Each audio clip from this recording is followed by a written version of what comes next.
Старци гореше минатата недела. Многу спортски юбилеи, ќе почнеме со спорт, со убави теми. 30 години јубилеј Лозарите, а има и зошто. Во оваа година фудбалерите се вратија во првата лига после 17 години играње во пониските лиги. Кошаркарите на Евроникел се борат за титулата исто така после 10 години. А ракометарите на Борец на Тиквеш, се извинувам, остана во Суперлигата, се изборија во плейофот за место во најелитното надпреварување. Како успевате во еден мал град во сите спортови да биде успешен? Кавадарци е спортски град и од сегаш имало добар спорт и можеби во изминативе години, 17 години, во некои спортови беа напуштени многу работи. Успеавме за овие 3,5 години пред се во фудбалот да го вратиме на едно ниво кај што заслужува да биде, а тоа е во првата лига. Како што кажавте, еуфоријата што имаше во Кавадарци и она што се случи заедно со роден денот на Лозарите во организација заедничка, меѓутоа и со самото постоење на ГФК Тиквеш, успеавме да направиме еден ја би рекол мегаломански спортски настан после влегувањето на прва лига и роден денот на лозарската група на играчите, кој што мислам дека беше еден високи размери и испадна еден многу убав спектакл, оправдано од сите граѓани на општина Кавадарци. Во делот на фудбалот понатаки ќе се трудиме, но сега се создаваат поголеми обврски за да што понатаки како продолжиме во првата лига. И им честитам дека одржани првата лига, тоа е заеднички успех на сите наши, и на лозарите, и на фудбалерите, и на управата, меѓутоа и на самите граѓани. Кошарката, заедно со Евроникел, после 10 години се бори за освојување на купот и мислам дека ќе успее во таа работа, пошто ја има поддршката и од општината, меѓутоа и од целокупното население и на играчката група, а нормално и Евроникел како компанија која што финански го поддржува тој клуб. Исто ракометниот клуб се едни ентузијасти, големи, пред се видни луѓе кои што застанаа позади клубот со чести, со искрени намери, со правење на добар тим. Знаете вие дека имаме ни репрезентативци во делот на ракометот и кошарката не ги спомнавме, така да имаме добар тим и мислам дека останавме во таа Суперлига и дека понатаки ќе не очекува уште повеќе работа за да бидеме на подобро место. Кавадарци е спортски град. Кавадарци има сега 3 спорта на високо ниво и мислам дека ќе бидеме центар на внимание и наредната сезона во делот на спортот. Фали уште одбојка па да го комплетирате овој мозаик на групни масовни спортови или големи спортови како ги викаат во првата лига. Кажете ми, Јанчев, колку општината инвестира во спортот? Дали имате директни инвестиции во овие клубови? Помагате ли? Апсолутно да. Со моето доаѓање на мандат пред 3,5 години, општината имаше буџет од 2,5 милиона денари во директен импакт во спортот. Со доаѓањето кај мене и со предизборната програма, заедно со советниците, овие 3 години мојот буџет, односно буџетот на општина Кавадарци, кој што го даваме до сите спортови во делот општина Кавадарци е 12 милиона денари. Значи тоа е негде со 6-7 пати зголемување. Тоа е една мотивација финансиска многу добра. Ги исплачиме на време на квартално сите потреби на клубовите, меѓутоа се зголемија и приватните донации во самите клубови, се зголемија и многу условите за работа на спортските објекти во делот на администрација, услови, одржување на фудбалски игралиште, правење на нов терен, трибини, тримпатеки, кошаркаско игралиште правење, одржувањето на спортска сала, која што е една најубава спортска сала во цела држава. Така да мислам дека тоа беше само еден дел кој што никако раководство и како градоначалник треба да им го возможам на спортските клубови и на спортистите. Другото го дадоа се од себе, дадоа спортските клубови баш на машки спортски игри за да го постигнат тоа сето. И на крајот ќе го заокружам овој разговор на спортска тема со она што го направија Лозарите, навистина нешто невидено во македонски рамки досега. Буквално гореше градот. Како успеа Лозарите, претпоставувам и со ваша помош да го направат тоа, бидејќи ве видовме на некои видеа и вас. Така. Морам мака у кратки црти да раскажам, тоа беше презентирано уште пред 5 месеци од највачната група раководство нино на Лозарите. Уште пред 5 месеци беше информирана и полиската станица, и МВР Скопје, и сите институции кои што треба да земат удел доколку се случува тоа сето. Предпазливи бевме, направивме заеднички со Лозарите елаборат одобрен елаборат, направивме целокупна безбедносна проценка и во делот на пожарникарството, и во делот на јавниот ред и мир, меѓутоа и во делот на самиот спектакл, пошто ми го покажуваа тоа на снимки и мислам дека беше само во Сплит некоја снимка таква од тој обем направено.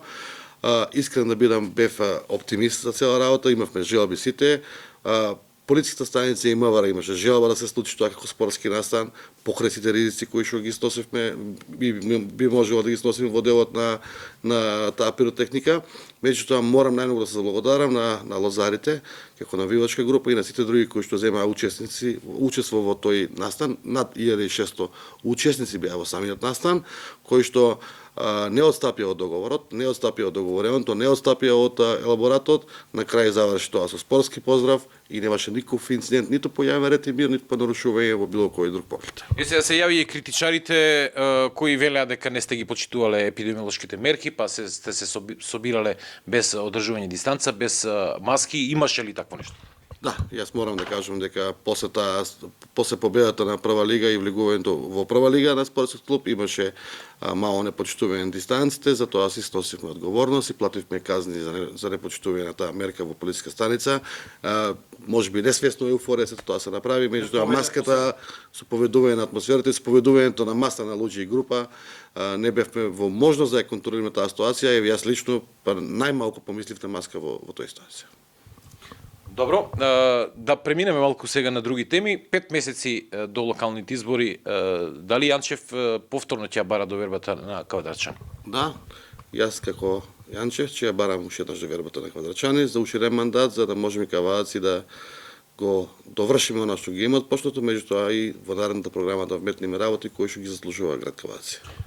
Ќе бидете кандидат на која партија? На вашата матична ВМРО ДПМН? Да, на ВМРО ДПМН. Треба да сум кандидат и мислам дека ќе бидам кандидат на ВМРО ДПМН. Кружа некои информации дека ВМРО ДПМН почнало да прави внатрешни анкети на кое го проверувало името на поранешниот технички министер за внатрешни работи Наќе Чулев. Што велите вие на тоа?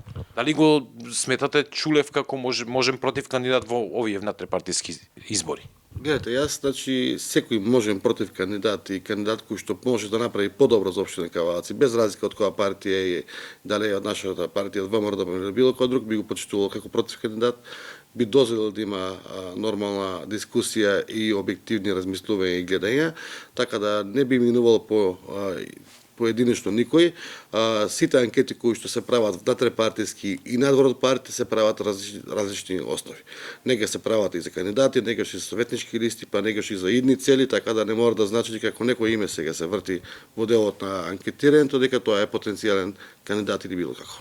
Јанче, важите за еден од најдобрите градоначалници според некои истражувања кои излегува деновиве во јавноста и најдобар, со убедлива предност пред другите во многу сегменти од раководењето на една општина, но познат е вашиот однос со матичната партија, односно со раководството на матичната партија. Имавте недоразбирања, бевте сменет од подпредседател на партија, а постојано има, би рекол, медиумски пецкања меѓу вас и раководството на партијата. На што го темелите оптимизмот дека ВМРО ДПМН повторно ќе ви ја даде шансата на овие избори и што доколку тоа не се случи? Ја не верувам дека тоа нема се случи. Јас ја темелам моето размислување и изјава денешна во вашето гостување врз основа на тоа дека ние че имаме веќе комуникации со председателот и не сме прекинали таа комуникација. Не бев заменет, него едноставно бев разрешен од подпредседател, никој не дојде на моје место да бидам максимално деградиран. Имаше причина за таа работа, која што требаше во тој момент да бидам јас повлечен. Мислам дека ВМРО ДПМН треба да се соедине, заедно со сите ние, кои што сакаме да помогнеме на ВМРО ДПМН, заедно и со председателот и со сите да направиме тоа што народот го очекува и да направиме добри резултати на наредните локални избори. Мислам дека само заедно можеме да ги постигнеме тие резултати. Објективноста во тој дел постои, разликувањето или различноста во размислувањето на повеќе личности треба можеби во еден момент да го ставиме на страна само заради интерес на граѓанството, интерес на општините кои што треба да го надминиме пред секој нас лично. Според тонот кој го слушам, дали се работи за некакво помирување, некакво затоплување на односите?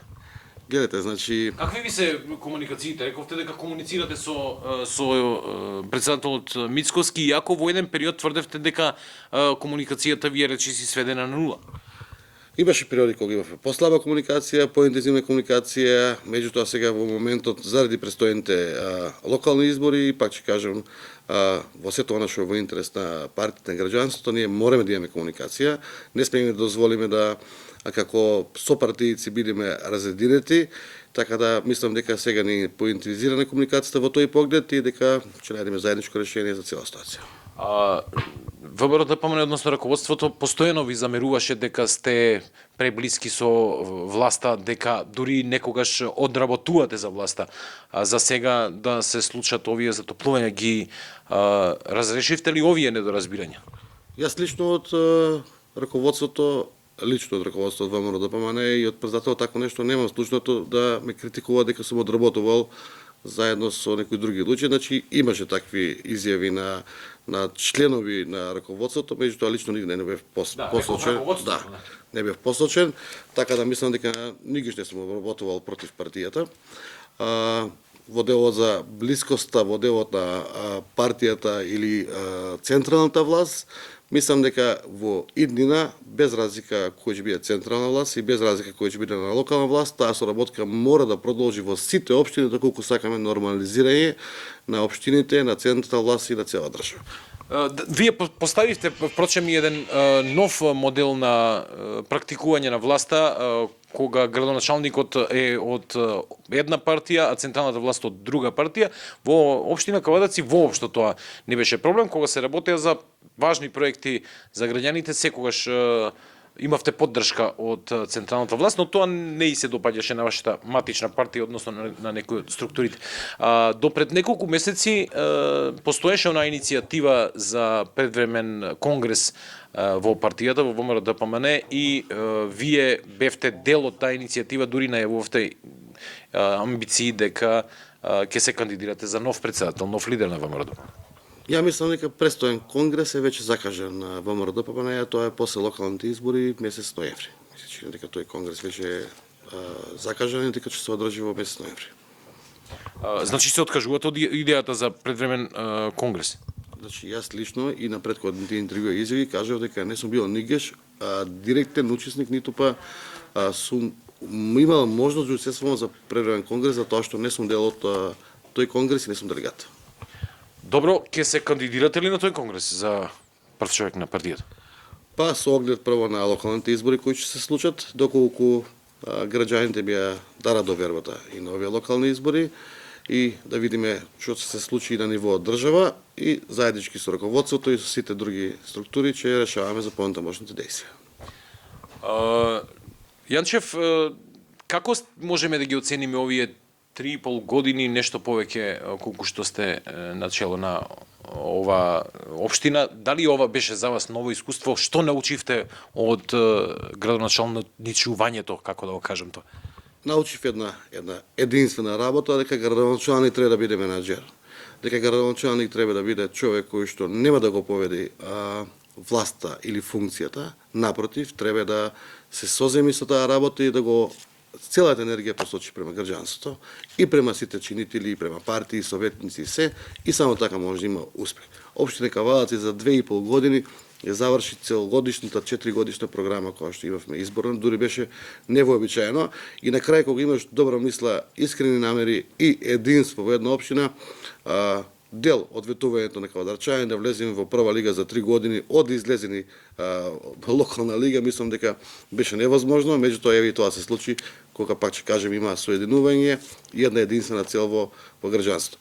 Ниеден градоначалник не треба да заборави од кај доаѓа, ниеден градоначалник не треба да заборави дека е избран од народот за народот. Ова е менаџерска функција на народот и ако некој очекува дека тука ќе биде, не знам, негуван или дека само ќе биде градоначалник кој што треба да биде класичен менаџер и недопирлив, моја препрака воопшто да не ги земаат функциите, затоа што оваа функција е прилично тешка функција, Тоа што кажавте дека сум избран за подобар градоначалник или меѓу најдобрите или најдобар градоначалник, не ми дава за право да сам се пофалам во таа ситуација. Напротив, сега сите мои колеги во цела република ги поштувам и во цела република моите колеги мислам дека сакаат да дадат се од себе да направат. Негаш сплет на околности и во делот на раководењето, меѓутоа и самата општина во која кондиција која што треба да постигнеш нешто. Така да еве нека биде мотивација за наредните кандидати за градоначалници, сите што имаат искрена мисла, добри желби и сака да вратат на општеството, и јас би ги повикал да бидат против кандидати мои или воопшто кандидати на цела држава. Спомнавме дека имате добри конекции и со власта. Не знам како е на локално ниво, како се работувате, но може ли да се случи на следните избори и СДСМ да ве поддржи како кандидат?